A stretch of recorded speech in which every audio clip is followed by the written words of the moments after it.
Assalamu alaikum everyone. This is Rajiv Afsar from IELTS Hub. So today I'd like to talk to one of my students who has accomplished his exam preparation for our exam page.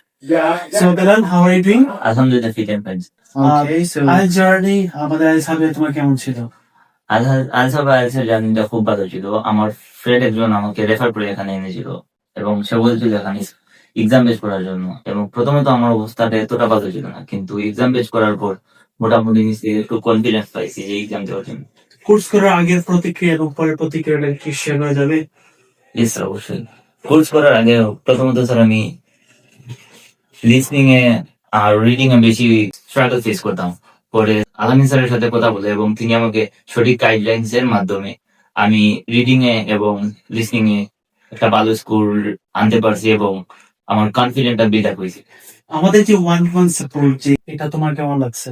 সেটাও অবশ্যই শেষ হয়ে লাগছিল, কারণ যে কোনো সময় বা দিনের যে কোনো সময় আমি যখন কোনো ডিফিকাল্টিস ফেস করতাম আমার পড়াশোনার ক্ষেত্রে, তখন আমি আনসার আসতাম এবং স্যারদের কাছে যাইতাম এবং তারা আমাকে অনেক হেল্প করতেন।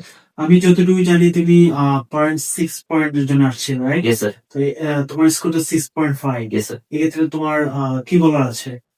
আগে স্যার এক্সাম দেওয়ার জন্য আমি কনফিডেন্স ছিলাম না, কিন্তু এক্সাম বেস করার পর আমার ভিতরে একটা কনফিডেন্স আসছে এবং আমি সেই কনফিডেন্সের উপর ভিত্তি করে এক্সামে বসি এবং আমি 6.5 পেলাম।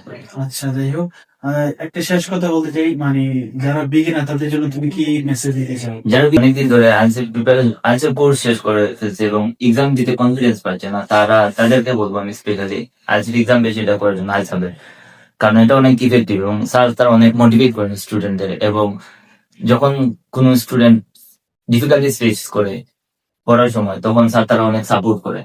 1-1 ফিডব্যাক সেশনটা স্পেশালি আমার কাছে বেস্ট লাগছিল। ওকে, থ্যাংক ইউ বেলাল।